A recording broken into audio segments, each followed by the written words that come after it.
Hey, what's up guys, this is Usman back again with another video, and this time we're going to be doing a review of the Nexus 6P. And also I just want to let you guys know that we did a video last week of the Galaxy Note 5 review. If you guys want to check that out, I'll leave an annotation right here and it'll bring you straight to the video.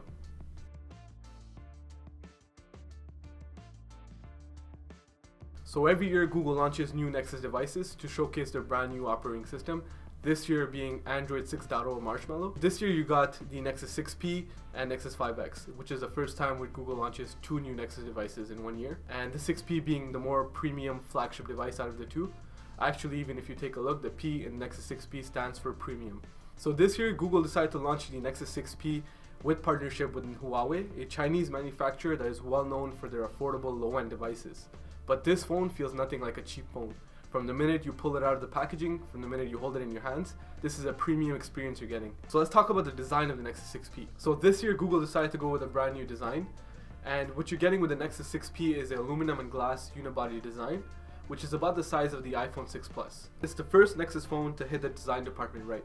Every other Nexus device previously that I've seen has always missed this part. It's always felt plasticky and cheap and never felt as good as the Nexus 6P. The only design flaw that I've seen with the Nexus 6P was the camera bulge on the back of the device, but it seems to be also a trend that's been going on with all the other flagship devices in 2016. On the front of the device you will find a 5.7-inch 2560 by 1440 Quad HD display. The colors look bright and the text looks sharp, no matter how dim your screen is.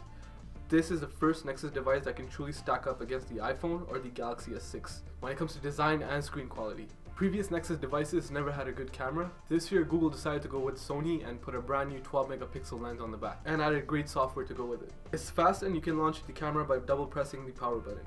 The camera takes great pictures under most lighting conditions. It focuses quickly with a laser autofocus, just like on the LG G4.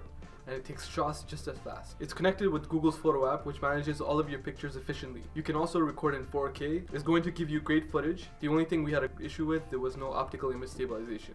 However, we got excellent footage. The only time we got terrible results was in low light conditions. So this camera isn't good for low light shots, hence OIS would have helped with this issue. Google has a long way to go regarding the camera software. It's not as good as other phones, just like the Galaxy Note 5 if you remember our previous review. But with future software updates, I'm sure Google will improve this. So the performance on this device is really awesome. For the first time we're getting a Nexus device with a fingerprint scanner. It's located on the back of the device and you could use it to turn on the phone. It's so quick that probably you will never even see your lock screen. The software on this device is excellent. It runs Android 6.0 Marshmallow, and on the 6P it's very fluid and fast. I've yet to see a glitch or lag. That probably has to do with the fact that the Nexus 6P has a Snapdragon 810 chip paired with 3GB of RAM. It gives the Nexus an edge over its competition. So there was two things I was mainly disappointed with this phone. One, battery life, two, pricing. The battery life on the Nexus 6P wasn't as good as I thought and barely got me through a day. I got about 4 hours of on-screen time, and that was with heavy usage. If you're a person that just uses their phone to text and take calls, you should be fine. You should be getting about 8 hours of battery life. I saw the battery life being heavily impacted when I was playing a game or shooting in 4K. Mainly when I was playing a game, the phone started getting really hot and the battery started draining really quickly. Also on this phone there's no more wireless charging. That was something that was disappointing for me because I used to use the wireless charging a lot on the Nexus 6 last year, and I would use it also with the Nexus 5. So not seeing it on this generation of Nexus was a kind of a bummer for me. But Google did implement fast charging with their brand new USB Type-C port, which I'm really happy about. Also, one last thing with the battery life, I use this a lot on the Galaxy Note 5, is the power saving mode. This year with Android Marshmallow, Google implemented their own power saving mode. It also helps a lot with the battery. This phone is really awesome on standby. I can leave this phone at 99%, come back the next day, pick it up, and it'll be at 98%. And the last thing, the pricing of the Nexus 6P. So that was something that kind of disappointed me in a bit, because when you buy a Nexus phone, you're kind of expecting it to be a low-end phone, cheap, affordable. A lot of people don't want to spend $700 on a phone. If you're going to spend $700 phone, why not get an iPhone or a Galaxy Note 5? Why get a Nexus? So the main reason why Google did increase the price, I can understand. The quality of the phone is way better now. You're getting a 12 megapixel camera lens from Sony this year.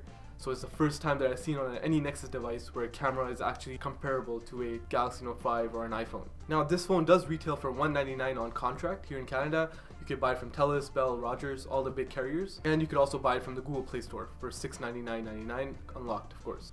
So guys, in my opinion, you're getting an awesome build quality. You're getting flagship specs. The only thing is the price tag might throw some people off. And one last thing is the software. So the software running on this device isn't for the typical consumer. If you're a diehard Google fan, and if you want to experience Android the way Google wanted you to experience it, then go right ahead and buy this device. But if you're a typical consumer and you're just looking to buy a brand new device, I would weigh out your options and see what other devices are in the market right now. So guys, if you like this video, please like and subscribe. And if you guys want us to review any other products, please let us know in the comments below, and we'll take a look and see if we can review them for you. Other than that, see you guys in the next video.